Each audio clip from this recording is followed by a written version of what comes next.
Good morning, you're listening to Northeast Radio SD. We've got some special guests with us in studio. We have co-directors of the Community Transit of Watertown, Sisseton. We have co-director Terry Hoffman. Good morning. Good morning. Thank you for joining us. We also have Cathy Holman, co-director. Good morning. Thank you for joining us. Good morning. Thank you. Yeah, you bet. So we've got, well, you said earlier that combined you guys have 55 years of experience, right? Man, that's a big deal when it comes to transit and experience, I think. It is. Most of it's in her side. But I've been with Watertown, the transit here in Watertown. As I said, I am the dinosaur. Yeah. In the room. Yeah. She grew up in it. Her mother was one of the first transit providers. Okay. In South Dakota when it all started. And that's why she's been there forever and a day. So. Wow. So what? I mean, I was going to ask what drives you to it, but it seems like it's kind of a little in your blood, to be into that. But to be in this long, some people do kind of shy away from falling into the same category, But both of you have been. It can be challenging. What makes you guys stick with this and keep helping people out that way? It is challenging, and there, you mentioned, staying with the same thing. There is never a day that is the same, ever. I mean, it's you run into the same problems over, but not every day is different. It's just drastically different. I mean, there's never a dull moment. And you ask what drives us. It's the folks that need rides from point A to point B, and they kind of tug at your heartstrings. A lot of our clients are, on fixed incomes and have some hard luck stories, and we just need to get them where they need to go. We're their only communication with the world and the drivers, and so that's what drives us.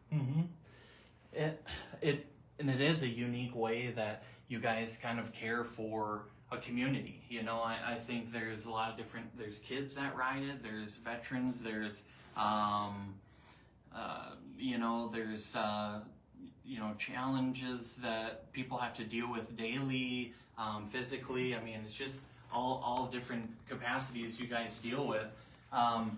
One thing too I know is you have to deal with the government as well. So lately, funding, has that been something that has affected you guys with recent findings? Yeah, we were notified in September, I believe, right, Cathy? Yes. That we could expect up to a 10% cut in our federal funds, and the majority of our funding is from the federal side.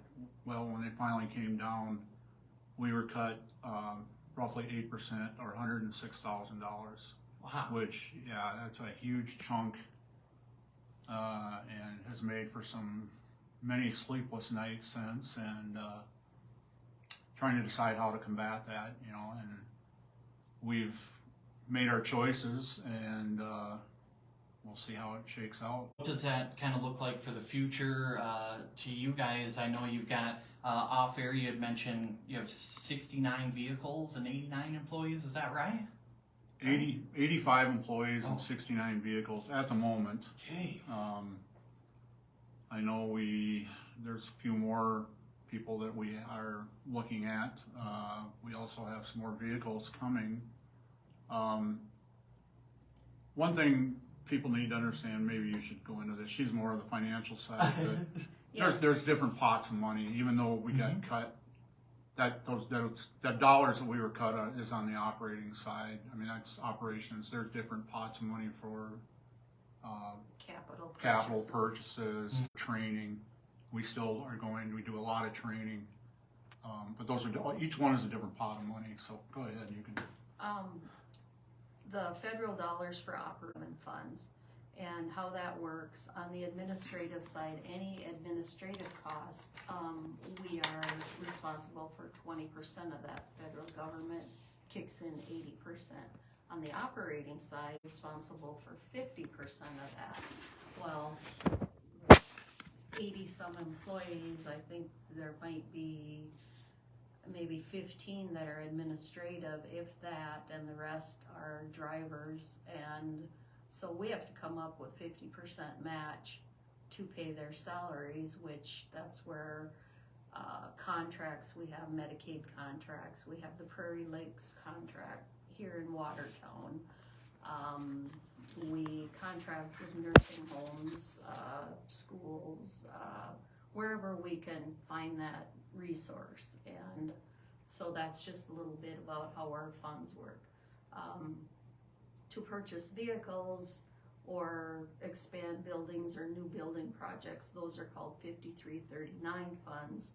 And those are at that 80-20% match, except once in a while we can get in on a grant that we match at 15%. We like those grants. Mm-hmm. Yeah. So that just explains kind of in a nutshell how our funding works. Sure. Okay. Yeah, I mean, so that does sound complicated. You know, you have to keep track of all that. You don't just get to show up, jump in a bus, pick people up, collect fares, and, you know, and profit and loss. So, so are you looking at fare increases? Are you looking at fundraising? What does the next steps kind of look like for trying to close that gap? Well, part of what we're doing is the dreaded rate hikes. Mm-hmm. We hadn't raised or increased rates here in Watertown since we consolidated. Mm-hmm. And in fact, our rates were already what they were previous to that. Typical trip in Watertown is $3 for a one-way ride. That's going to $4 on January 1. Pelican and Compesca have been $5. They are going up $1 to $6. We also have had trips to Dakota Sioux Casino, for instance, we're under an $8 fare. That is going to increase to $10. Everything else outside of the city, once you get outside the city, is based on mileage, and we base those off of what Medicaid rates are. And so right now, for somebody to walk on and say go somewhere 15, 20 miles outside of town, it's $1 a mile, you know, is what the cost is. Mm-hmm. And those out-of-town trips basically consist of medical services that can't be done in Watertown. We go to Sioux Falls a lot, Aberdeen, medical facilities where doctors are referring their patients to. Okay. And so you also have like veterans too then, that they do contracts like that as well that kind of help out, or? Most of them, let's see, part of our coverage area is considered highly rural. If it's, I believe the number is, if your county has an average of less than 7 people per square mile, you're considered highly rural. Veterans in those counties can go, we get paid through a grant. So there's no cost to the veteran. That's not the case like in Coddington or Roberts, Grant, Hamlin. I'm sure I'm missing one. Lincoln. Mm-hmm. That's not the case there. They have to come up with another way to pay. Now we're also a Medicaid supporter, so, and that's one of our biggest money generators actually. Mm-hmm. If someone has Medicaid travel and are approved for that, Medicaid will take care of that rate for most of those trips. The problem becomes, like, if we were to pick someone up, say in Clear Lake, who has Medicaid, take them to Sioux Falls, Medicaid pays the miles that were loaded with that passenger. They won't pay for the unloaded miles.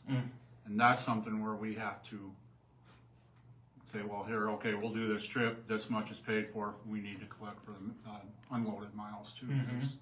That affects us greatly. Yeah. So there's a lot of pieces. And prior to the last year or so, we were absorbing those costs, and we just can't do it anymore. We can't go backwards in transit, and we really can't go backwards after taking $106,000+ cut in federal funds. So Yeah.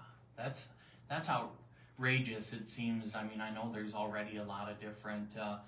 They're cutting from a lot of areas, but it seems that it's necessary for all the things that you guys provide for. So now you still have to replace that. So it's coming from somewhere.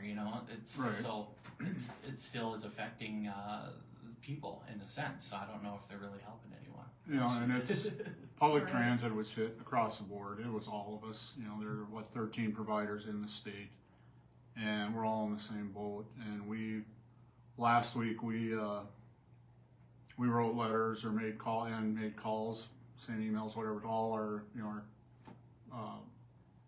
lawmakers in Washington, and then statewide as well. We've had responses from all three in Washington. We've had phone calls with 2 of the 3. Just they want to know the whole story, what we're up against. We'll see what happens. But at least they're listening to us. Hopefully the third one, we get that one done here soon as well. We just sent out the letters to all the legislators in our coverage area, the state people. So hopefully we get some action there too. We belong to the South Dakota Transit Providers Association, and every year we've been hiring a lobbyist to work for us in Pierre during the season and try and generate funds. We don't have a dedicated funding source at the state level. We get what we get. And we've been working on that for quite a few years and haven't made a lot of headway yet. We do have some support out there, but not enough. And that's why we keep trying to generate that support from our local Our legislators. state dollars, we can only use those for offsetting that 50% operating on the operations side and the 20%. And it helps, it really helps, but it's just, like Terry said, the South Dakota Transit Provider Association has been around for 40 years, and those folks before us, those transit directors, have fought the good fight to try to get a dedicated funding source, and we just can't get them to see, but yet they pat us on the back and say system-wide community transit gave over 190,000 rides last year, and you guys are doing a good job, but the buses don't go on air.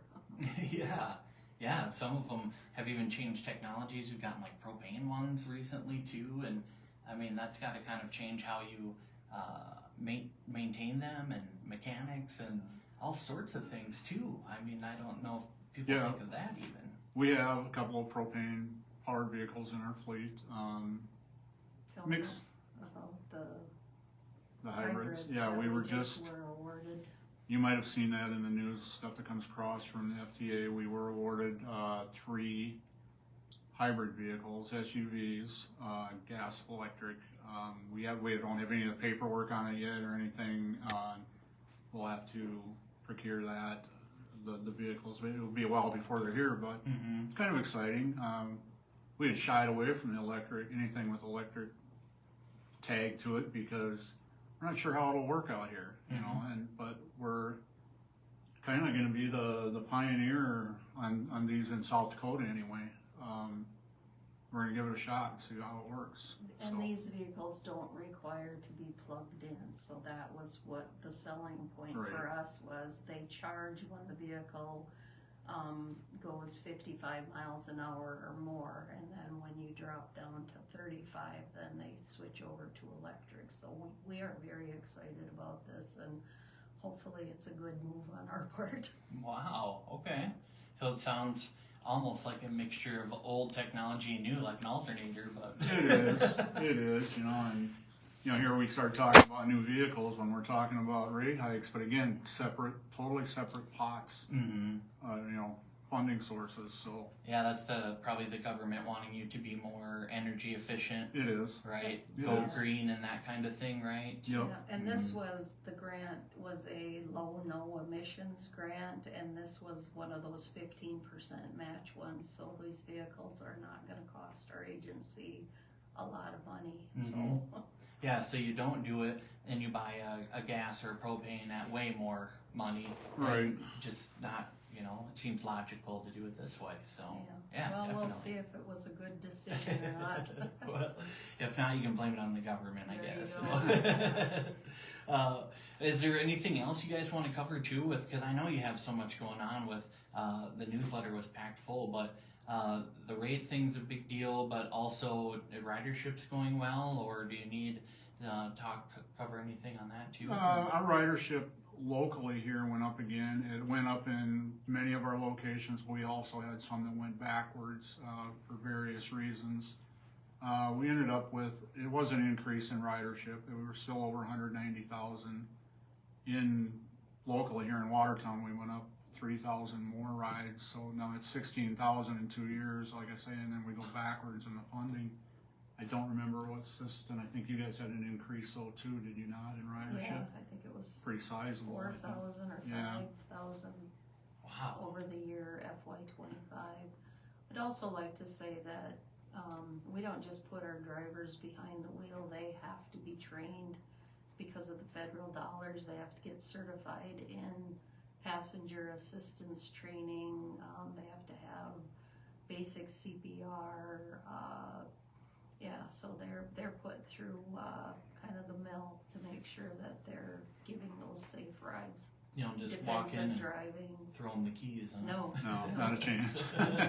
There is a lot of training. There's a lot of others that we don't mention, but those are the big ones. And then every year we have, usually the first Friday in August is what we've done. We shut down all our locations, bring them here to Lake Area Tech College up there, and we have a day of training, and we bring in, and usually it's related to safety or something, you know, but we bring in, we have several presenters and speakers, and we try to provide some good training there. One of this last year, I think, was probably last 2 years. Each year that we've been told this is the best yet, and that's good. We had the TSA here, and they are amazing at giving presentations. I mean, they had, you know, bombs planted around, fake bombs planted around the room, and you know, they've done that. We also had a gentleman who comes over from Minnesota that has spoken at a lot of our training sessions, not here in Watertown necessarily, but statewide and stuff. He's awesome. He delivered. We had the local law enforcement gave some stuff on safety and talked a little bit about active shooting situations. Just, you know, public transit's pretty safe, especially where we're at. Mm-hmm. But there are things that can happen, and we just want everybody to be prepared. An example of that is after the TSA did their training at the Dakota Transit Association rodeo, that next Monday we had an active shooter situation up in Sisseton, north of where our building is, and they went into lockdown mode. They knew the protocol, so yeah, they did a great job. Mm-hmm. Yeah, I think you know, even if it's you know, maybe a juvenile or whatever the case may be, someone with a mental health crisis that might not act on that, they take all those seriously. Absolutely. And so they'll go through every protocol. So Yeah. you guys doing that is really commendable And too. where the active shooter it's a housing, and our bus was out there, and our bus they were made to stay for like 45 minutes until they wouldn't let them out. Mhm. So yeah. Wow. So it's good they're trained and they under pressure they can handle those situations and got good communication too. So and people can, when they do sign up too, like you can sign up because some might rely on this for jobs. Are you seeing that now? Is that why ridership you think is going up? Maybe more people are using it to get to work and to and from? Yeah, every location has, we track everybody's ride, who they are, what their purpose is, what their age bracket is. Everybody's got a different, like in Cathy's up in Sisseton, medical rides are the top, by far and away the top reason to ride. In Watertown, it used to be youth was number one, medical was number two, employment was third. In over the last 3 years, employment has vaulted ahead of all those. Wow. Which, we feel that's pretty significant. And we are making an economic impact on the communities that we serve. Watertown is a perfect example of that. We're getting folks to work that for whatever reason don't have their own vehicles, they couldn't get there without us. Mm-hmm. Yep. Wow. Here in Watertown, it's the employment is number one, the youth is still number two, the medical is a close third. And as long as we're talking about that, I better mention the medical contract in case anybody doesn't know that's listening. In Watertown, Prairie Lakes, we have a contract with Prairie Lakes. Anybody that travels in the city to any medical related appointment, doesn't matter where or what kind, Prairie Lakes will pay the bill. We provide the ride, we bill them on a monthly basis. Now, you have something similar in Sisseton. With the Sisseton Wahpeton Oyate, they help get their folks to the medical facility there. If they don't fall under Medicaid, then they pick up and get those folks a ride. Okay, so they'll just contact you guys' office directly to kind of figure it out and ahead of time. Yep. Okay, very good. How much time do we even have, Steve? I don't even know. Whatever you need, get it out there. Just a few things on the newsletter we sent to you. Yeah. Was about it's called the Tidbit. It's the Dakota Transit Association, which we belong to, and both of us happen to be on that board. They put this out every month. Every September we have our annual conference and bus rodeo, and it's a big deal to us, especially the bus rodeo. We have the opening weekend, Friday through Sunday, is dedicated to the drivers. And this year we sent, I believe it was 11? Probably missing count. I think we sent 11 drivers to this event. It was in Jamestown. River City Transit out of Pierre used to dominate the rodeo. Did for years. A few years ago, some of our guys decided, let's see if we can't sneak our way in there, because they give awards to the top 5. We've been making a little headway. Started having a few guys place every year, and this year we finished 1st, 2nd, 5th, and then we had 2 rookie drivers who tied for 7th, and they also give a Rookie of the Year award. So we came out of there really, really well, which we are very proud of. They put in the work. They're not doing it for, if you ask them, they're not doing it for the award or whatever. They're doing it, they like to see how they stack up against others, what they can learn from the others, that maybe they're doing something different that we don't think about here. It's a competition, but it's more of they all get together. They got their own little group, the drivers, and they, doesn't matter where they're from, they just, they're about trying to improve their skills and, to help the people. And it's both states, North Dakota and South Dakota, that is this association, and it's really unique to see our drivers mingle with their peers from both states and talk about what works for them in their communities, and they bring back ideas to us, and so it's kind of a win-win. Wow. I can't, I'm kind of stuck too on the people getting to work, and where we live, how difficult that can be with what's going on now with the snow, and when it gets very frigid out there too.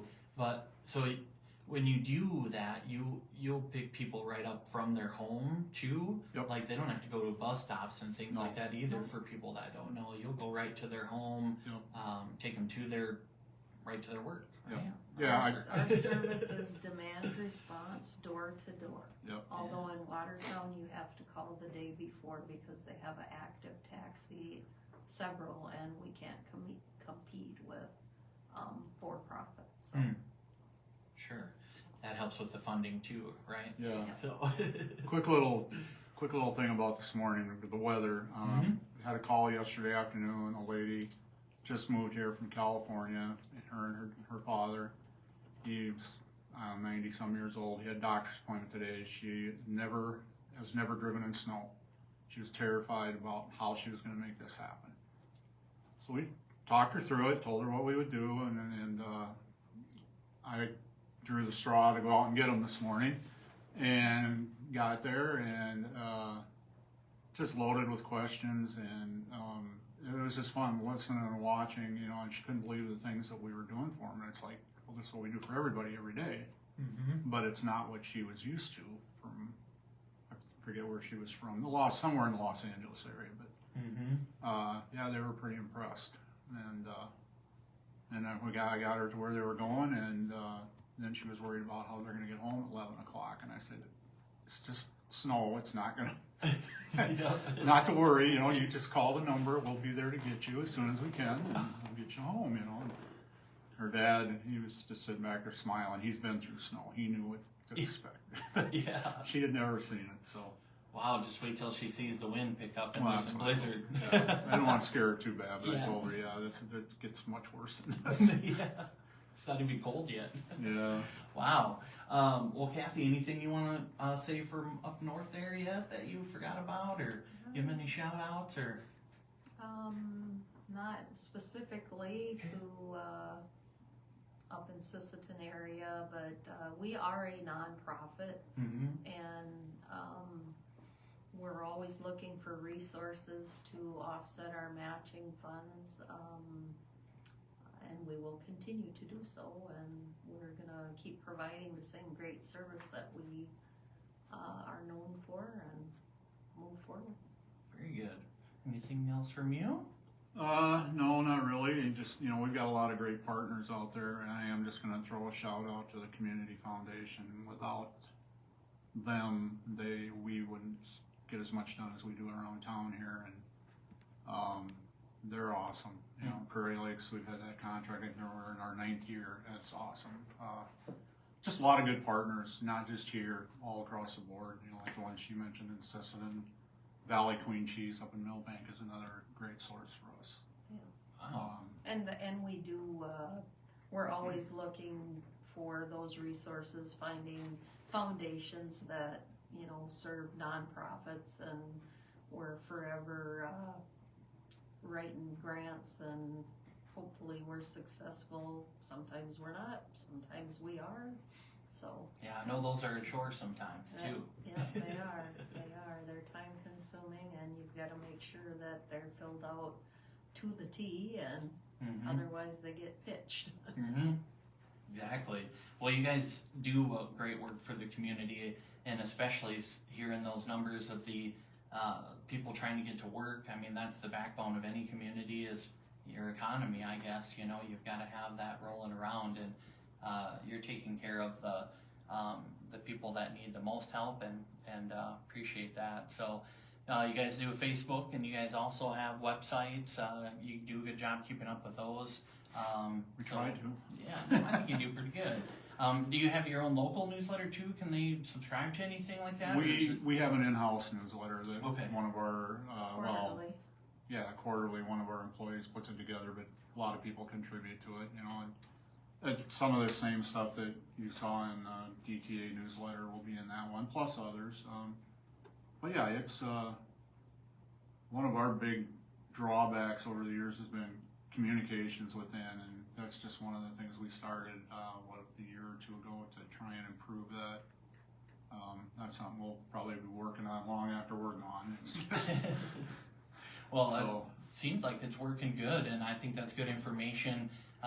And it's always good to get out. You guys do good getting out and about at the farm shows and everywhere, home shows, telling people what's going on top of working 24/7. So I know you are driving and you're directing, and I don't know if you're driving too. She but drives more than I do sometimes. Sometimes I do, yeah. Yeah. You just wear many hats, so, yeah. We also have an assistant director who gets out there lately has been out there more than us driving. Yeah. So Keepers. it's just the way it is. It's part of being in public Nature of transit. the beast. Yeah. Well, we always like hearing the West Coast people come and remind us how good we are at customer service and Yeah. just taking care of people, because I don't think they are used to that. So. No, and that is something we specifically talked about, the customer service that she's seen, not just with us, but since she's been here, but with everybody. Yeah, So, just natural. I think Yep. we exude that, so that's great. Well, thank you guys for both coming in. We have this recorded, so we'll get it up so you guys can share it too, and Perfect. make sure people know what's going on, because it's definitely, you guys deserve to get that out there. So thanks for everything you guys do, and appreciate it. Thank you guys for coming in.